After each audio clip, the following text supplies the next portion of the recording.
good afternoon. We are here today to talk to two trailblazers in terms of Kwanzaa and how it came to be in Albany, Georgia. I am Jwana Washington, sitting in for Demetrius Young. It is my pleasure to be here today to talk to these two young ladies to tell us all about Kwanzaa. I'm here with Nyota Tucker and Juana Malone. Can you just give us a little background about yourselves and how this concept of Kwanzaa came to be in Albany, and moreover, the history, a little bit of history about Kwanzaa and why we are having this celebration? Kwanzaa is African American. It starts out as an African American commemoration holiday for 7 days in the minimum. And it's a cultural holiday that celebrates at least 7 principles per year. But we, in the cultural form of agriculture, where we plant, we grow, we harvest. Give us a little background about you and how you came into being in this Kwanzaa celebration. Did I ever do that? Oh, it came about as, a piece where we got some information from the West Coast, where a friend comes in and says, there's this cultural holiday called Kwanzaa. Matunda ya Kwanzaa is what it's called. And we got as studious as we could be, got our instructions, and decided, because Ron Karinga out in California had set out to commemorate, as a part of, I think, his PhD, to set out a way for African Americans to celebrate themselves specifically and with some directions. So that's how it came about. Okay. So, Nyota, you came from the West Coast with this information. Boogity, boogity, boogity. Yeah. So tell us a little bit about how you were in California, what that was entailed, and then you came back to Albany to introduce Kwanzaa, the Kwanzaa celebration. Well, thank you. Tijuana didn't talk about her world travels. She's a world traveler, and I had met Tijuana when I first came to Albany to work at Georgia Legal Services. And after 2 years here in that position, I had an opportunity to serve with the NAACP Legal Defense Fund in San Francisco, California. And while I was there in California, I learned about Kwanzaa, this cultural celebration for African and African American people. And it is a celebration that is known throughout the world. Those people who consider themselves to be Pan-Africanists are ones who celebrate, because it emphasizes many of the principles that make us strong as a community. And I thought that it would be wonderful to bring it back to Albany. Albany is a community with beautiful and diverse people of color, and I knew that it would strengthen our community. So I went to the people that I knew would make it happen, Juana Malone and Helen Young, and it kind of got started from there. We worked with some of our community partners at a daycare center that we had established that was named after my firstborn, Nairobi. And we would sometimes meet in our houses, then we would go to community centers, but that's how it got started. So essentially what your concept or your thought process was, it was going to be a community celebration, surrounding all of these principles that we'll get into shortly. But you all had a big feast, you traveled from house to house and just promoted the idea or the sense of unity, which ironically or not so ironically is the first principle of Kwanzaa. And Kwanzaa runs from December 26th to January 1st. And like you said before, it was started in 1966 by a professor at the University of California. California State University, I believe. Okay. 1966, yes. And could you pronounce his name for us? I love the way that Professor Karinga, his first name. I always cut it short. Ron Karinga. Ron Karinga. Ron Karinga. Okay. I'm not proud to say it like that, but that's it. So, Tijuana, you want to tell us about some of your travels and how you... How I've traveled. I'm from Waycross, Georgia. I traveled from Waycross to Albany, Georgia. And from Albany, Georgia, I went the world. And so some of the places that I've gone to and some of the places that I've lived, I lived in Kenya. I first went during the 1985 International Women's Conference. Wow. And when I'd gone there, there was some people from Kenya in Albany, and called back and called their friend in Kenya and said, "Hey, Tijuana's in Kenya." I said, "What? Let's get rid of it." Anyway, no, it wasn't the case at all. But from that, I've traveled from Kenya. I've been to Ghana. I went to school in Ivory Coast. I taught school in in Nigeria. And I visited Ghana with my daughter and to Senegal. Okay. So been across. Okay. Gone across. And here in the States, for the most part, Albany, Georgia, and I did my graduate work in Boston. Oh, at Northeastern University. All right. So you want to tell us about some of your travels? And Yeah, not nearly as extensive as Tijuana's. I did spend a Fulbright study abroad in Zimbabwe, Uganda, and Malawi. And it was just one of the really most educational experiences that I've had. And we'll talk more about that when we talk about travel as part of what undergirds and supports the principles of Kwanzaa. But I'm basically a country girl who was born and reared in Dublin, Georgia, and then I went to, I came to Albany after I graduated from law school, and I've been a couple of places to visit with family and friends, so. okay. Yeah, and in all of those places, I think we found a way to look at Kwanzaa, to be engaged in Kwanzaa, and it was very different depending upon the city that you were in, the people that you were with, but it is a celebration worth having no matter how small or how big Sure. your town is. Sure. So tell us about that. I like that segue in terms of being in a bigger city versus coming to Albany, which is considerably smaller, how the celebrations differ. I know, Tijuana, you told us about a time when you were in Boston and you were celebrating Kwanzaa alone. I How does did that celebrate differ? Kwanzaa alone for the most part in Boston because their celebrations were so large. And there was, for me, a disconnect because I take quite seriously the Kuchi Shagalia, self-determination. And the notion of it, for the most part, was something like a program, or it was always entertaining. And at the time, I could also see some things online. So when I was celebrating by myself, that's what I was doing. So I've actually celebrated alone here in Albany. Okay. When people didn't want to gather, we couldn't get on the internet together. I actually celebrate that day, if none of the other. Kuchi Shagalia. Okay. Yeah. You did you notice some differences between the different places that you've lived versus here, how Kwanzaa celebrations differ? Yeah, I'd have to agree with Tijuana in terms of the larger the city, generally the larger the celebration. It wasn't as intimate. It didn't give everybody an opportunity to really participate. One of the great, results from, or one of the things, the benefits of Kwanzaa, I believe, is that it allows us to really talk and interact with our young people. And in a smaller town, I think there were greater opportunities to do that than in larger cities. So the intimate and more engaged discussions, I think, happen in the smaller towns for me. Okay.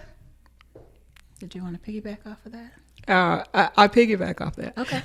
All right. So we'll just go quickly through the 7 principles of Kwanzaa and their meaning, and then briefly take a deeper dive into what they mean and go ahead and light our candle for each day. So the first day, which is December 26th, is Umoja, unity, which means unity. So that is what we are celebrating today. And we light the black candle. You want to tell us the meaning of the candles and how they alternate between the red and the green and then the black? This is unity. And as Tijuana lights a candle, there are 7 candles which represent the 7 principles of Kwanzaa. And you'll notice that the candle in the center is black. There's 1 black candle, 3 green candles, and 3 red candles. And you'll notice that the green candles are to the right of the black candle and the red candles are to the left. And each night we will light an additional candle.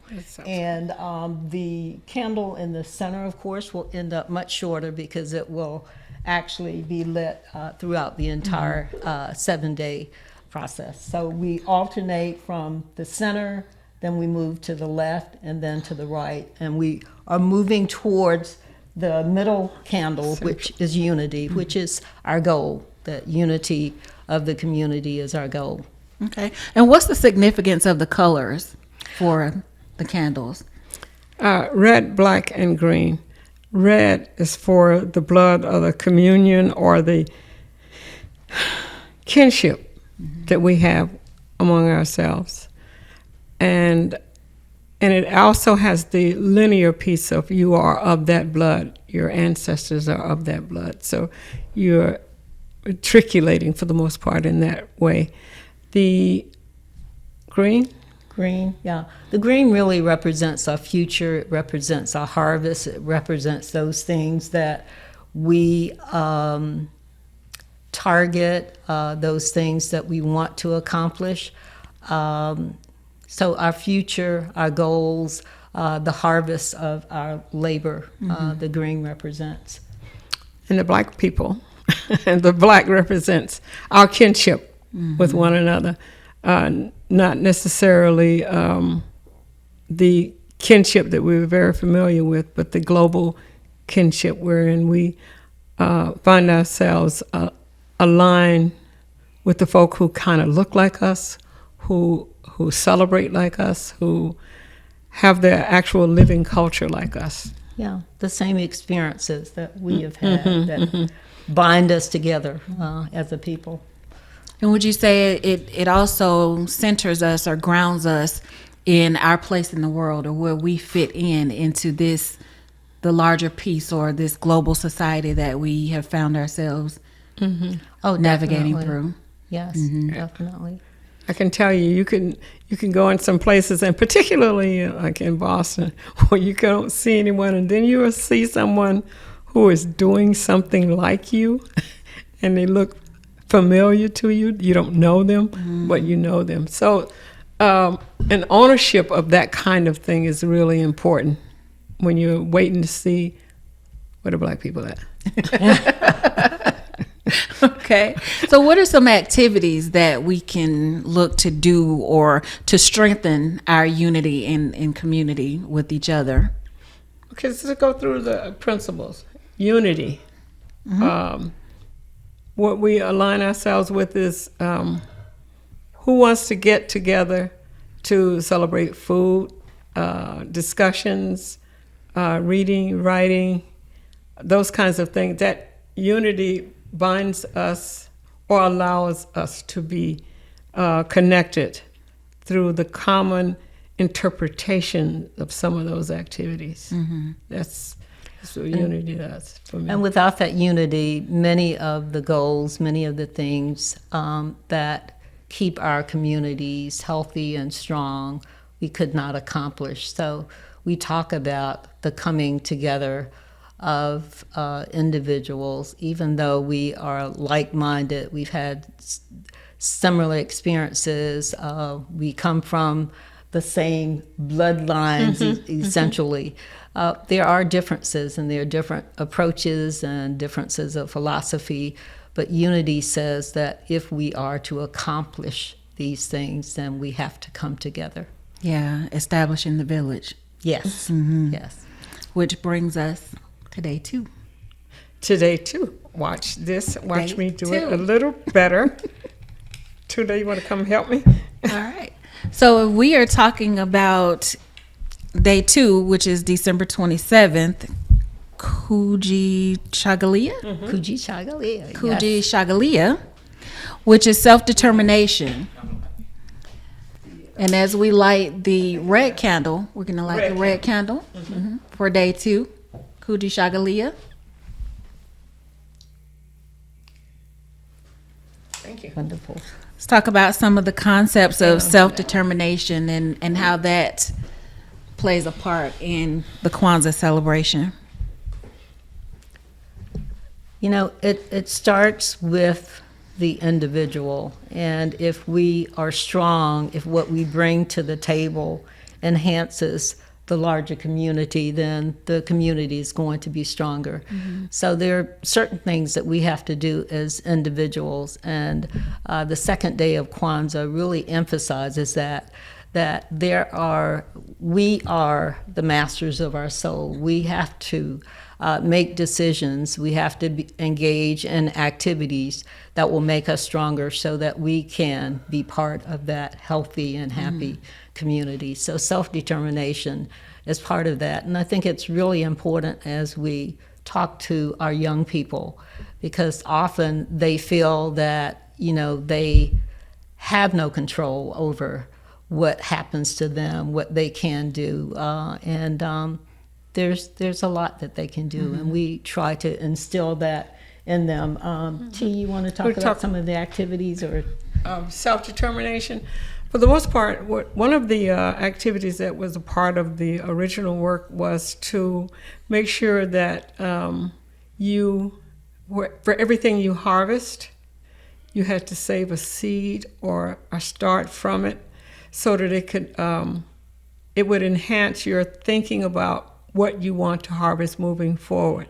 So that's why the corn is held, and I think on that day we also at some of the original pieces that we would have a central bowl of water, and then we would have water that was soiled, and then sometimes we'd have the clear water.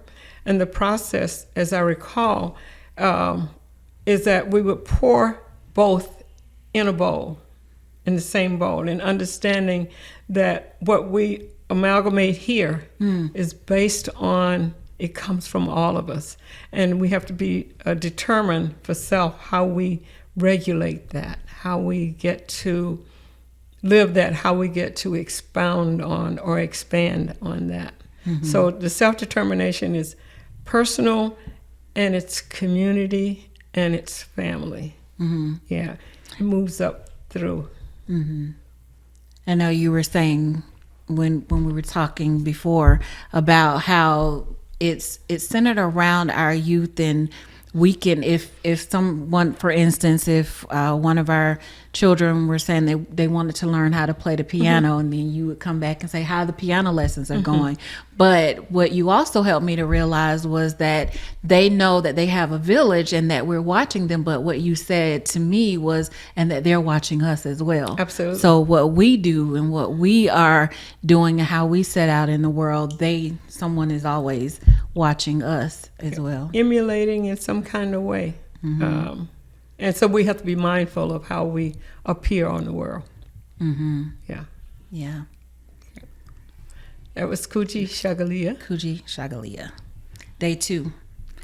Day 3, December 28th, is Ujima.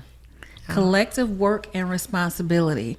I know Professor Karenga was very intentional about how he set these days up, or how these days coincide. So as we're moving from self-determination, we bring in the collective work and responsibility. What are some of the activities as we light our first green candle? Our first green candle. My my guy has the first green candle.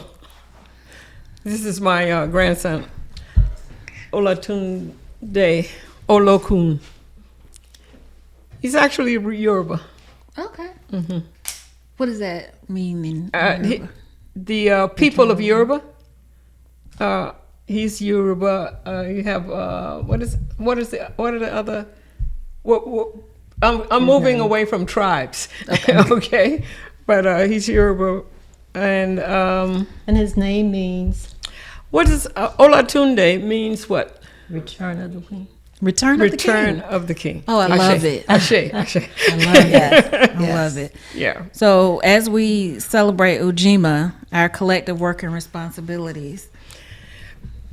Rather than saying what work is done, is for us to recognize that work is needed, required, and it's required of all of us in what we do. So collective work and responsibility doesn't allow me but a few days of being lackadaisical. And then I turned that being slow into working to build my fortitude back up so that I'm not just kind of winding around and not doing. But it's collective work and responsibility. In other words, I'm responsible here to do what I'm supposed to do for me, but I'm also responsible for my sister, my brother, my parents, my grandparents, to put in place things that allow them, permit, garner, access, help, and love for the most part, in the highest order of love. That's the way the work part works for me. Yeah, when we work to ensure that we are strong as individuals, we know that the work does not end there, that it is all part of the community to make sure that the community remains vibrant and healthy and engaged and has the resources and whatever else it needs to continue to be supportive of all of us. So our work doesn't end at self-determination, and I think that's the beauty of the principles of Kwanzaa. You can see the connection and the expansion of these values that mean so much to us as a people. And really it's a roadmap to how we keep our community strong and healthy. And so the responsibility isn't on just a single individual. It brings us all together in community to say this is a shared responsibility, that we are governing ourselves so that we can be stronger and rooted in this work that we're doing.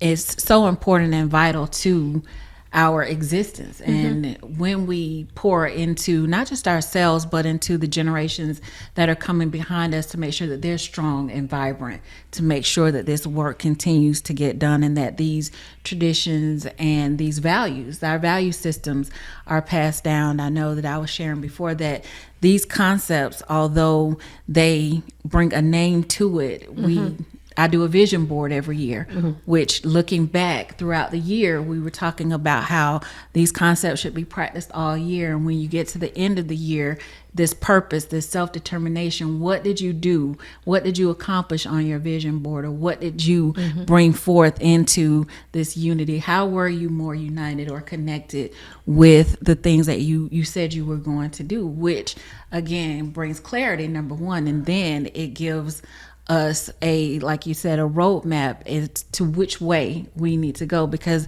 if I see every day that I want to be financially more secure, then every single day, what am I doing to move toward that goal? If I want to learn how to play an instrument, what am I doing today to learn how to play this instrument?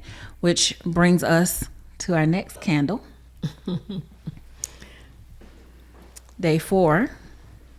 The second red candle. December 29th, Ujima. Cooperative economics. Cooperative economics. Yes.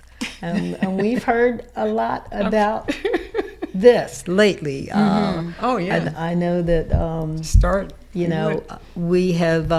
we've looked at the Black community and looked at how we spend our money. We are great consumers, but it appears that much of that money goes outside of our community rather than inside. Supporting Black businesses, making sure that we spend our money at businesses that, when they're not Black, they are at least support the Black community. So we can make really great decisions either way, either in support or withholding our funds to ensure that we build a very secure and well-financed and capable community. I'm not sure that economically. We have so many pauses in that because we are, first of all, not training that from infancy. And there are things we can do, penny banks, dime banks, all of those will be gone soon, but there's a way that if we talk it, and I'm saying this as someone that's trying to train myself, because we're so used to a culture of I'll get paid next week. Sure. And that's problematic. And I'm going to see if I can get younger people to start training me, and by me, my generation, the us of us, into how to keep and grow our money.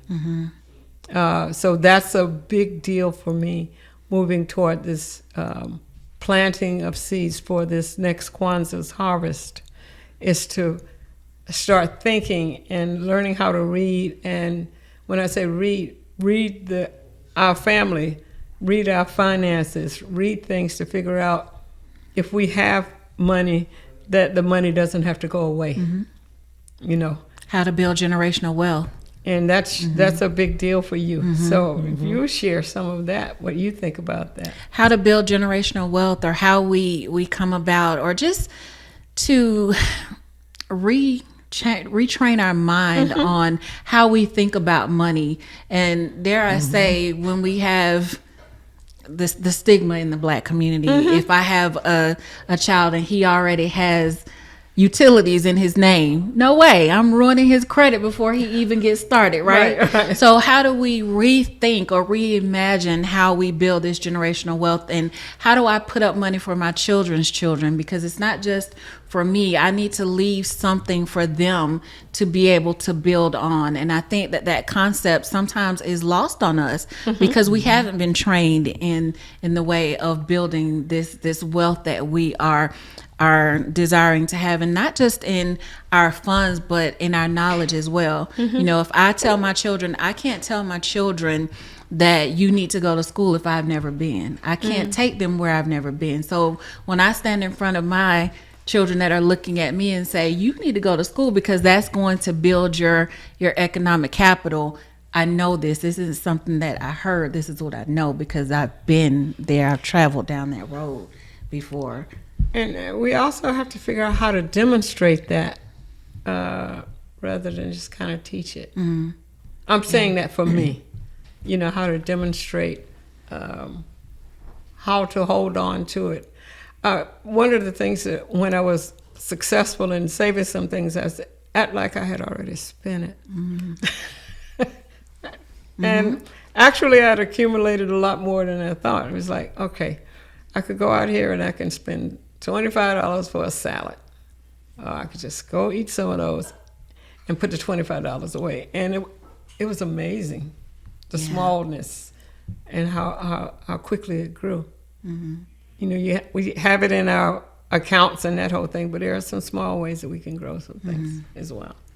And if you think about it, in our community, in many Black households, talking about money is almost like a four-letter word. Yes. It's taboo, and financial literacy is something that we should discuss with our kids so that not only do we understand it, but they understand it, because it starts at a very young age. If you start a savings account when your child is 3 and you save that money up, it is going to, the return on that investment is going to speak so much louder than if that same child waits until they're 18 or 21 to start saving. So those are the kinds of conversations that we have to have so that we can engage in more cooperative economics that will, really spill over to the community.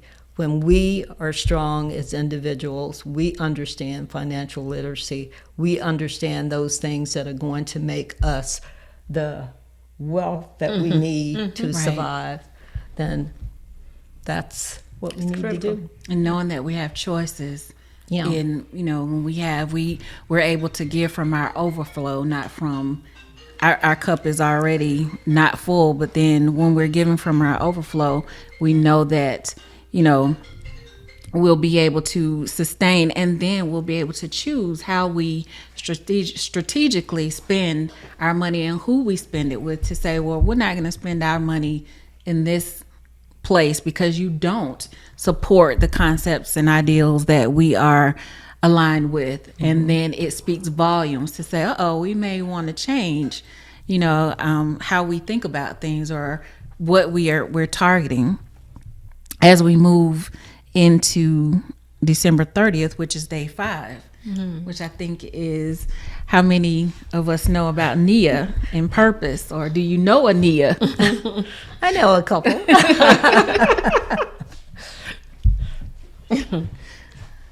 So as we move into day 5, what are some things or activities that we can align ourselves with or do to demonstrate purpose, or the concept of NIA? Being deliberate about what we think we want to do, actually thinking about that, have a purpose for thinking about purpose, and what in that deliberation do you want to say from it, garner from it. You can teach it to a 3-year-old can teach it to me, So if you have this and you have this extra, what else can you do with it? Being, what are we on? NIA, which is that purpose. It's not just to have a lot of quarters. It's to figure out at some point with that child, you count that up and you have an account or a savings account that doesn't cost a child something, and kind of put $20 in. And next year they have had like 150 that they've saved. But it kind of gives them incentive. And they also were able to do whatever else they wanted to do in terms of play. They don't miss any play. They don't miss a lot of things. It's the money that we don't attend to. That's what I'd like to say about that. Purpose really is asking, why am I here? And I think all of us need to spend time thinking about, why is it that I'm unique, there's nobody else like me, therefore there is something that I was meant to do on this earth, so what is it? And that takes reflection, that takes intentional actions, and it also takes a little bit of dreaming, I think. Sometimes our kids are stifled because we say, well, maybe that's not for you. You can't be a writer. Maybe you need to go to law school, when your purpose may very well be that, I am this poet. I've got these wonderful ideas that I need to express. So finding out why you are here and pursuing that and doing everything that you need to do in order to fulfill that purpose. And I think we all need to engage in that. And when I first started celebrating Kwanzaa, I don't think I understood that particular principle as well as I did the others. The others were much more tangible. I could, relate to them. And now, as I'm much older, I realize that, if you don't know your purpose, if you don't have that kind of thing that you are going for, that that, hey, I am the one who can do this, Yes. then you rob the world and your community of something really special. Oprah says in her book, The Path Made Clear, when you can clearly articulate what you want, the universe will conspire to make it happen for you. make it happen. So when Yes. you can clearly know what your purpose is, the universe conspires to make that happen for you.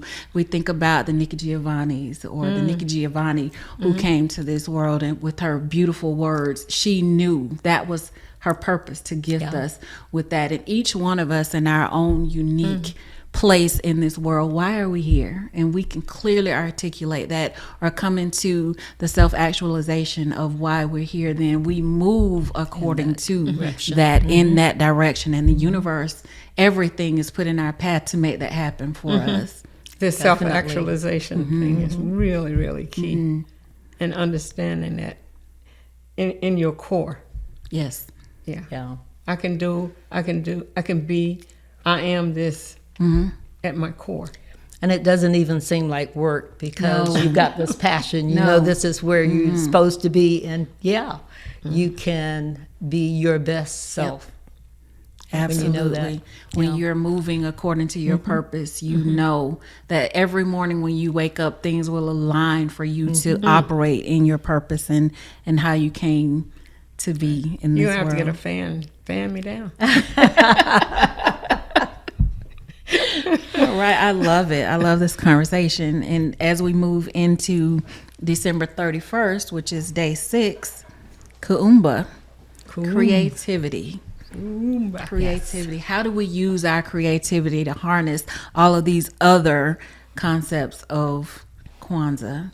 How do we use our creativity to come into unity with one another, with our self-determination, and also with our collective work and responsibility in the cooperative economics? Because it takes some creativity to be cooperative with our money, because where your money is, hey, you don't have to be creative about that. But let's talk about this creativity and how it aligns with all of the rest of the concepts. Creativity in the fact that it comes on the last day of the calendar year.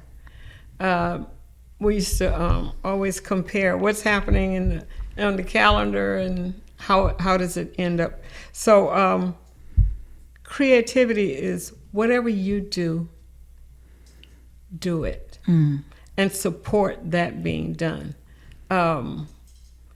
And one of the ways on the non-Kwanzaa side is like you go to church on New Year's Eve, and you're thankful and you're prayerful and you pray in the manner that you want exercise. But before morning, it's a celebration because it's no longer New Year's Eve; it's New Year's Eve party. In a lot of our heads. And that is an airing that can celebrate the sacred. I never heard me say that before. All right. That's what I'm saying. Yeah. it's a when you are, for lack of a better term, partying, but you are airing out so that you can humble yourself toward what is next. And in the world of harvesting, you've eaten all the food, you've done all the things you want to do, and then you get ready because come next morning, it is now time to be back at the business of, to work your home, to help your children, have your children help you, into how are we going to have this next year. So Kuumba is that kind of thing for me. And we would have little small children learning a line of something, and then they would say it, and everybody would celebrate them saying it, and then they just say it for the rest of the night. So it becomes a part of them because they've had the opportunity to express. That's what creativity does, that opportunity to express and celebrate that, and be anointed by the "you did good, baby" kind of thing. Yes. That's a part of That's a part of it for me. That's a big part of it. Sure. Yeah, and we allowed, as T said, we allowed the young people to really showcase their talents. Yes. And that helped to build their confidence. And I think to some extent it probably lent itself to purpose. Maybe this is what I was here for. Maybe, this unique set of skills that I have should be used in this way. And the reinforcement that they got, not only from parents but also from the community, from other people, I think spoke volumes. I also, when I think of creativity, I think of thinking outside the box. And people of color, Black folk, have always had to think outside the box. My sister and I were talking about the movie that I think everybody, 688. Oh, yeah. Oh, yeah. And how these women found a way to get the males moving while the troops were in World War II. And, we've always done that. We've always had to think outside the box. We always had to find ways, creative ways, to get the nutrition that we needed because it was denied to us. We got the scraps, but we found a way to make those scraps nutritional and to feed our families. So that's what we have to continue to do, because especially in the political environment that we're in now, we're going to have to think outside the box. We're going to have to be creative. We're going to have to find ways to deal with the opposition, to deal with. So that's what Kuma was about. And we celebrated at this. We would have a feast, and people would bring different foods. It would be a potluck, and we would have dancing. We'd have poetry reading. It's just a really wonderful festival of who we were as a community. Yeah, and the acknowledgement, like in the film, the acknowledgement that this needed to happen and we didn't have anyone who could do it. And A. Mary McLeod Bethune comes in and says, we can get this done. We are Black women. Yeah. And they won't ask why, because they know it's a failure. And they just get it done. And that's who we've always been, who we will always be. Whether or not it's celebrated, we still can get it done. So we celebrate it. So we celebrate. So we celebrate. How many times do we show up for our families in that way, right? All the time. Yeah. It showcases that we are also resourceful. We are very resourceful. We can take it and make it great. And so what we need what it is. to, part of what we have to do is honor that in words. When we do it, we should honor in words. We'll find out a way, because some of us can honor it and we are too uppity, but we did it. And we honored, and we start understanding as a culture of Black women, we start understanding that you wouldn't have done it that way, but she did it that way, and she needs the pat on the back. She needs the support for that. We have, in particular, have to do that among women. Yeah. Yes. I love the way that when you all talk about the creativity and how we showcase our young people and putting them out on the stage and up front so that they can become comfortable with themselves and how they sound. And maybe my voice is not as loud as yours, but I do have one. I have a voice and I have something to say, and I'm confident in what I'm saying. So as we showcase their creativity, because one day they will be thrust into the spotlight, and being able to seize that moment, to harness it and say, I've been doing this, so I'm ready. I am ready for this. I'm prepared. I love that in terms of the creativity and how we celebrate them. No matter if it's your one line, we celebrate it like you just did a whole sonnet. You say that one line better than anybody else. No one could have said it as good as you at all. I agree. I definitely agree. Girl, you know you did that thing. And then day 7, as we come to day 7, which is the foundation and the root of it all, Imani, faith. Yes. Imani, an understanding, an internal understanding that what is in front of you may not look like what you want it to look like, but you have in you, you are faith enough for that to manifest itself in such a way that you might not even realize it next day. But moving along, you understand why you did that thing, why you held on to that, because it manifests itself multiple ways. And that faith is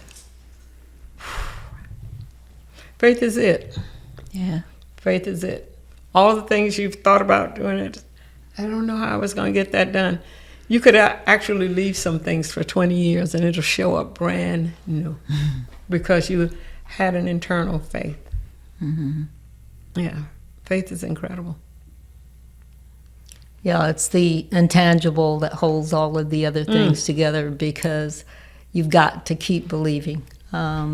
We have, as a as a people, that was just perfect. It was as a people, we have been through some hard times, and it has been our faith that has kept us going. It has been our faith that has been, the what is it? The solace, the peace that we need when things are not happening just the way we want. We've got to believe that, there are better days ahead, and we have learned some lessons from the other principles, and that will help to support that faith and get us to where we need to go. But we got to have that faith. Yes. Got to have it.